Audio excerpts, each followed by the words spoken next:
I have had one of the most difficult conversations of my life recently, and I'm at a breaking point where this happens once a week where I want to give up. I'm just like, why am I doing this? What the fuck is wrong with me? Nobody cares. I got hung up on today. I'm like genuinely trying to help humanity, and nobody cares. That's what it feels like. I got a baby screaming upstairs with my wife. He's being weaned off breast milk, and it's like, it's so crazy. And then I go on Twitter, and it's just all these rich people starting venture funds, scaling business, hiring rapidly. It feels so rigged. I'm looking at all the money they make or raise, and I'm like, so many investors. There's a new fund out every 2 weeks.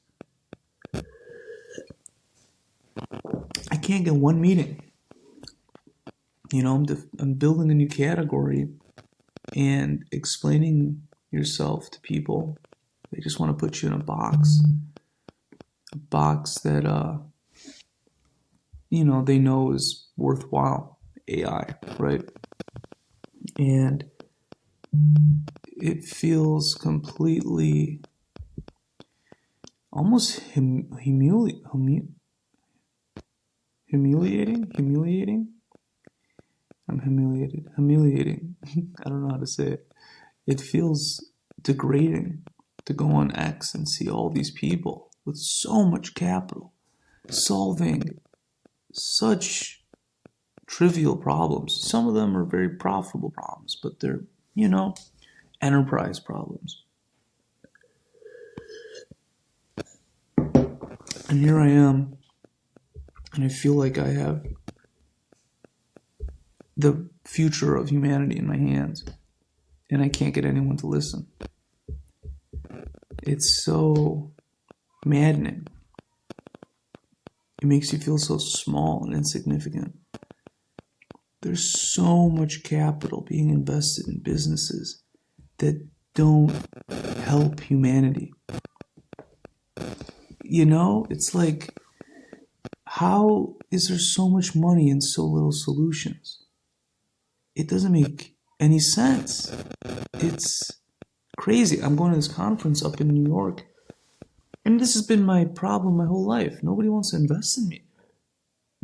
No real investor. I go on all these venture capital websites, and all I see is language that it describes me.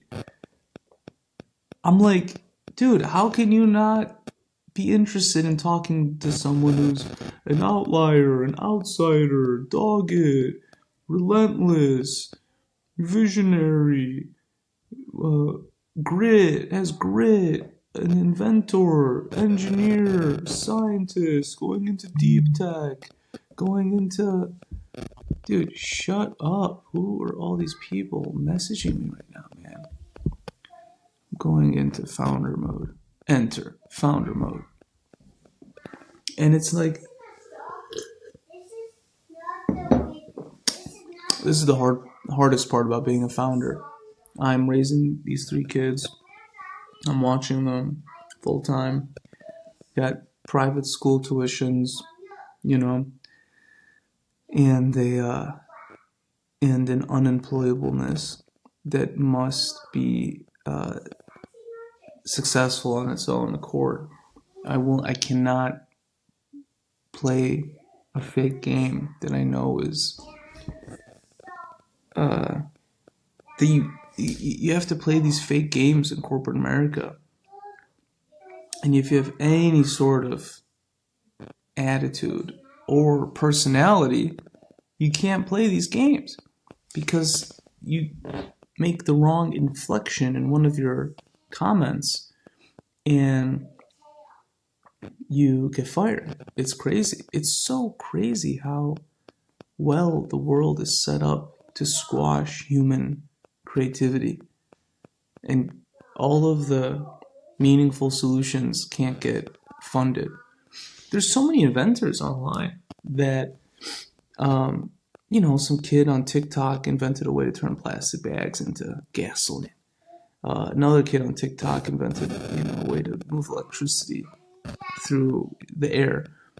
Uh, there are there's an inventor in Africa, Kenya, I want to say, that invented some sort of new power source.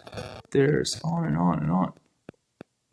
And yet, the only people. Does Twitter have a bias towards San Francisco IPs or something? Will you be shown to? Because I'm seeing Charlotte stuff, and I'm in the city of Charlotte. You know, and I go today. And this is my little bitter bitch talking, right? I made my sales calls today. 0 interest. Well, 1 interest out of 5. That's a good ratio. That's a good ratio. It's not a meeting yet, but one person wanted to learn more. One hung up on me as soon as they found out I'm selling something. And one was like extremely gay. He answered the phone, he's like, yes.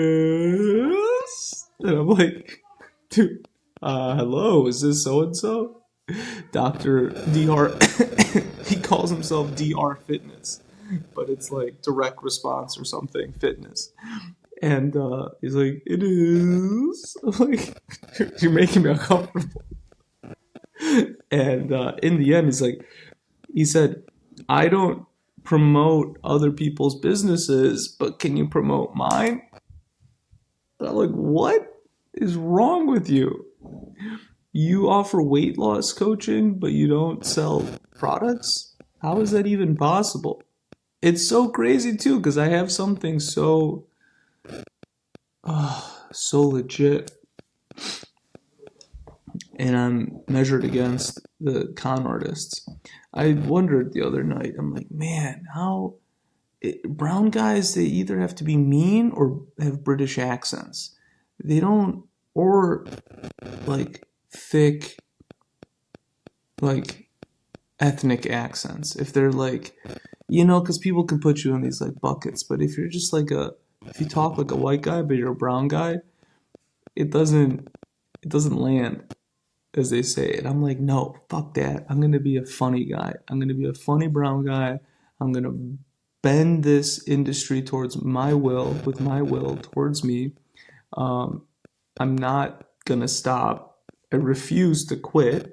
I have no options alternatively, And I had this wonderful conversation with my wife yesterday. I'm like, okay, here's the last 2 things I have. I've built, everything else. I need to call people. That gets me business, and then accounts, and then I need to figure out a way to sell more of the customers of those accounts. And so we talked back and forth. I'm like, Anna, what do you think I should do? Because I got a lot of fear. I'm not gonna lie. I have a lot of resistance towards picking up the phone and calling. And she's like, babe, she went through a couple arguments. I'm like, none of that stuff gets me over the resistance. It's all true, but I'm just scared. And I'm like, you know what would? The shame of you asking me how many phone calls I've made today and me saying 0. Because she's like, babe, we need a salary here. We gotta, we're looking at our bills and stuff. It's just like endless. It's absolutely endless. In Biden's America, dude, everything is, it's like, how is no one talking about this? It's so passe. They think you want to Laura Loomer Trump if you mention how hard it is to live in this economy. And it's tough, groceries are a cheap week of groceries last week, because I didn't buy a lot of meat because I had meat in the freezer from Costco. I bought like a third or a quarter of as much meat as I normally do. It's like $2.15, $2.16. That was cheap. I was like, I got a deal today. That's $900 almost a month, and it's really at least 1,000, minimum 250 if we're gonna, that plus like a lunch here and there or a dinner here and there. Our big splurge as a family is, Indian food, $45 or something for dinner for everybody. And that's what we'll do on like payday when we feel rich, before all the bills take everything away.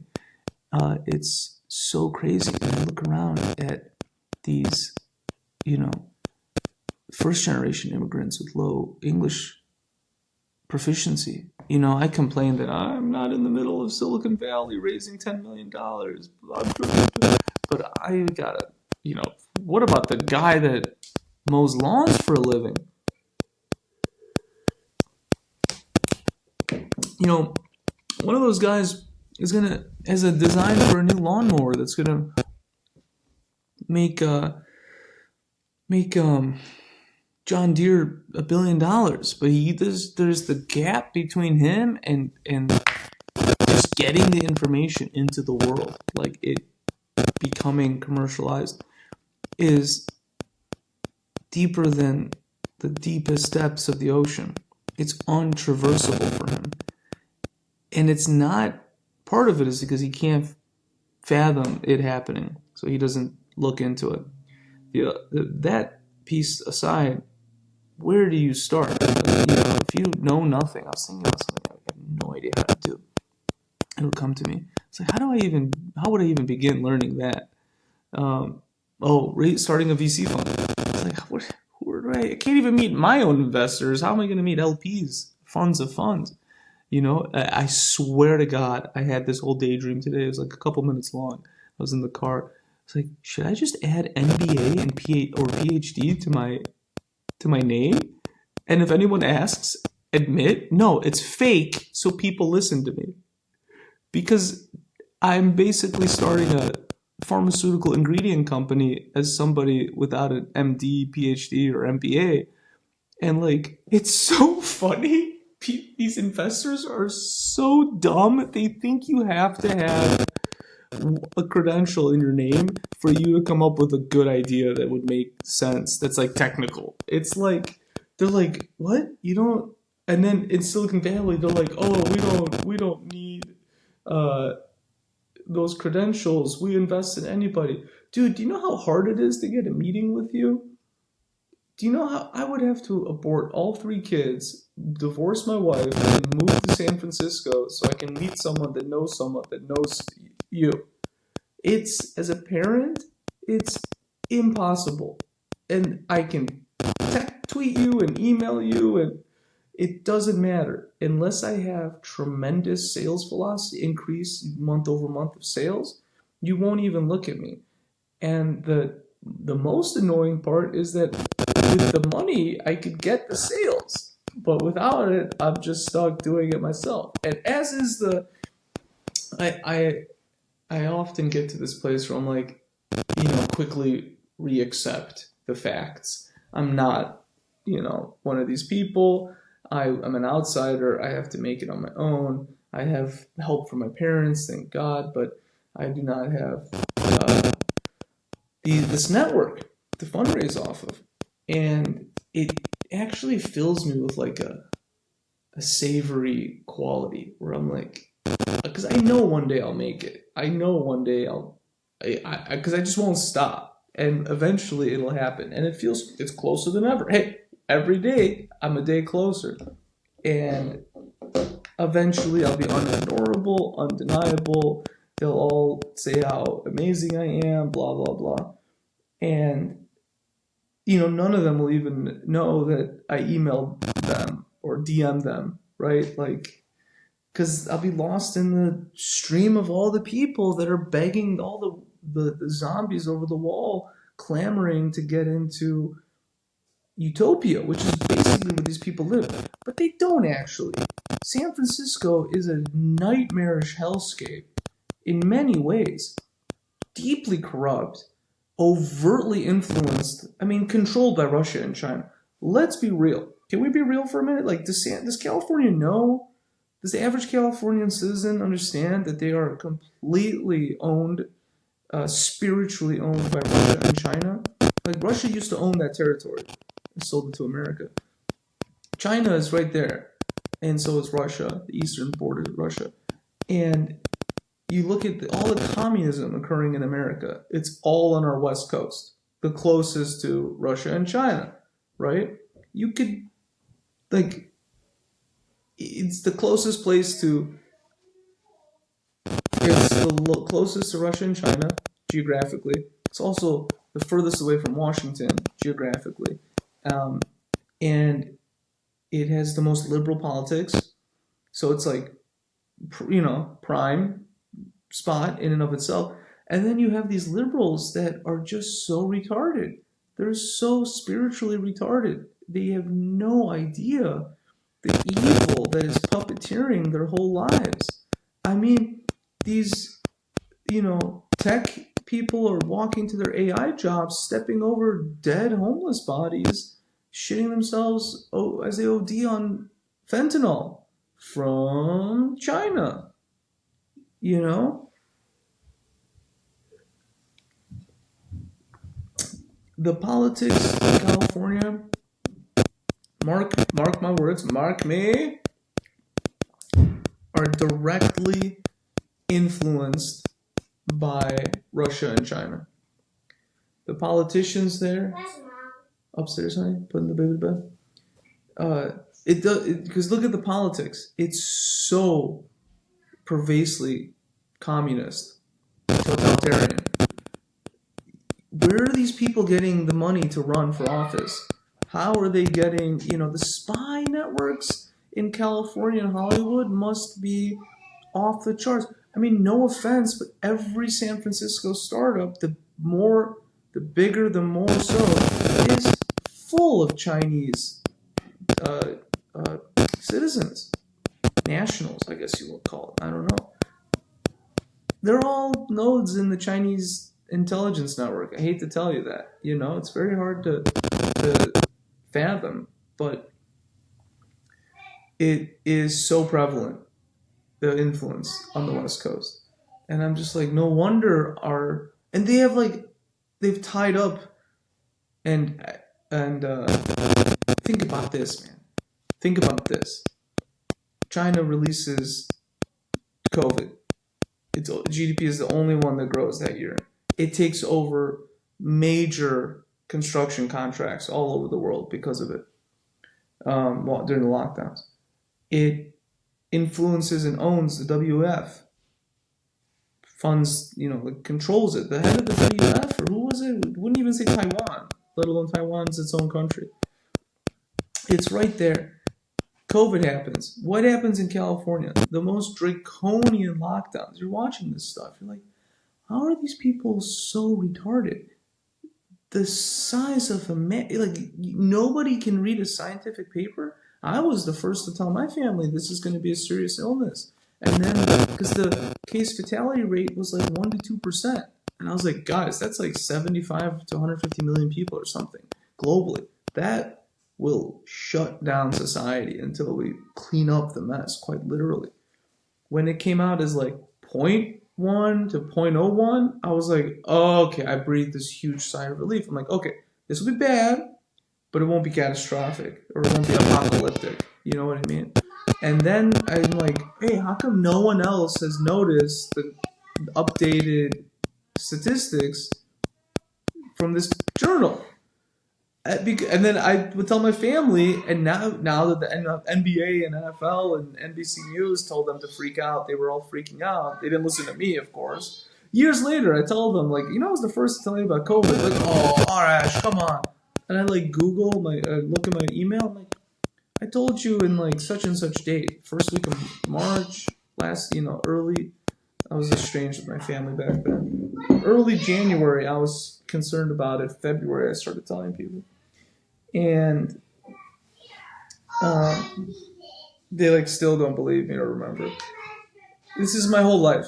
Nobody believes me. Everyone thinks I'm retarded. They're like, oh, how does this guy have? Dude, I have a physics degree. I've invented stuff. Nobody thinks. No one takes me seriously. It's crazy. It's crazy. I cannot believe it. And so I'm like, okay. I can't be taken seriously. I like to be a silly goose. I'm unmanageable, quote unquote. Been told that. What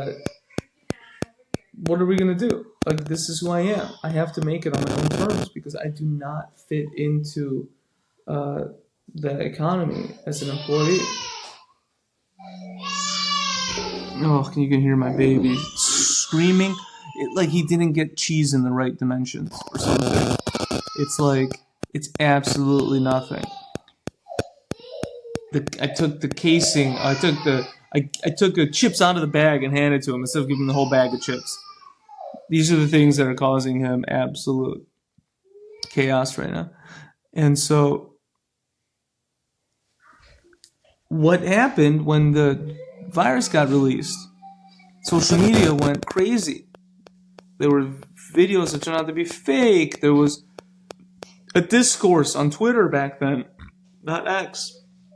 And who are these people on X Twitter back then, guiding the national discourse? They're just anonymous likes, follows, and retweets, comments. Those are, in the ad world, 19% of ad spend, which is like almost $100 billion, it's got to be over $100 billion now, is known to be fraudulent. It's all bots clicking on people's websites so that they collect a fee. In social media, on Twitter, where no verification was required back then, it was like a ton of bots. And so what happens? People that have a certain ideology post something. They are watched by foreign influencers.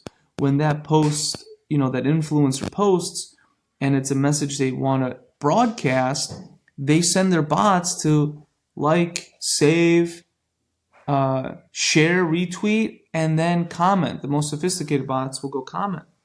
This games the algorithm. Dude, this might be what I just do. I'm so sick and tired of being ignored by everybody. I might literally just put a PhD in my name and buy bots to amplify my voice. Because no one is listening to solutions. Everyone is talking about the stupidest shit, and they're all stuck in the wrong paradigm. Everyone's talking about the wrong solutions. It's not wind or solar. None of those are going to help. Neither of those are going to help. They have fundamental flaws that prevent scalability. That's why they're allowed to be discussed and invested in. Like, we live in a glass cage. It's not the way it should be. It's insane. It's a fallen world. I don't know what else to say. It's the opposite of what it should be. And anyway, too much or too little? I'm not stopping. I swear to God, I might buy bots to boost my signal on Twitter, because these monkey people, humans, they don't care unless you're like popular. And like VCs don't care unless like everyone else cares. I swear to God, I might just start saying PhD after my name. It's like, what are we doing? Does the truth matter anymore anyway? I'm the one playing clean while the rest of the world is playing dirty. I put founder mode on. Shut up, 5CBD. Dude, speaking of which, I gotta stop taking these knockoff THC gummies I buy at the local dispensary in Charlotte. I was off them for a week because I was busy. I didn't get any more. I bought them. I took one last night, and then I took one today. Immediately started flaring my hemorrhoid. I'm 38 now. I have a spectrum of hemorrhoids. Some are nice and cute. One is a nasty bitch. And it turns out you can't just hide in the bathroom and scroll social media as much as you want. Even though my family pays our rent, doesn't mean I can go live in each bathroom and pleasure myself in the dark. Even though I'm technically entitled to. It causes hemorrhoids. And that's when you know you're 38. You know you're 38 when you have to go to Walgreens and buy Preparation A, which is one of the most embarrassing moments. Because everyone knows what's going on. And the worst is people who've never had hemorrhoids. They think you're a leper. They're like, oh my God, what are you doing out? Shouldn't you be in a wheelchair? I'm like, it's not that bad. It's like a pimple on your anus. So let's just all cool it here. But the worst part is going into Walgreens because these people are slaves. They are wage slaves. They are so miserable. They will never escape this existence. There's no out for them. Their money is falling apart. They will never make enough to make ends meet. And they are forever indentured servants to retail. At a certain age, if you don't have parents or family or something to help you move up, it's over, man. You are not escaping this reality. You can't afford to. You can't afford to take time off. You can't afford to go back to school. You can't afford to move. You are absolutely stuck in this hellscape. And you see it in their eyes. Like, my life is stressful, but when I go to Walgreens, I walk out feeling better about my challenges because I'm like, at least I'm not in literal corporate hell, flickering neon lights, no windows, terrible air conditioning. Don't know what they do to that air, but it makes you sick going into Walgreens. And like, everyone's on a headset now. They can't make eye contact. You don't even want to make eye contact with them because it like admits that you don't want them knowing how good your life is compared to them. You don't want to make them feel worse than they already feel. And so you're polite. My voice gets really high. I'm like, oh, hey, how's it going? Hey, I'm like, light touch, light touch. I don't want to get drawn into your karmic hell. I don't know what this is. I don't know. And it's tough to witness. It's real tough to witness. And so I'm going to pick up Preparation Age, and it's like that Austin Powers joke. Preparations A through G did not work. Start Preparation Age. It's like they start at this intensity and they just get crazier and crazier. Instant numbing action, extra strength, $40 for a pack of wipes. Like, what is going on with America's buttholes? Dude, you think Gaza is bad?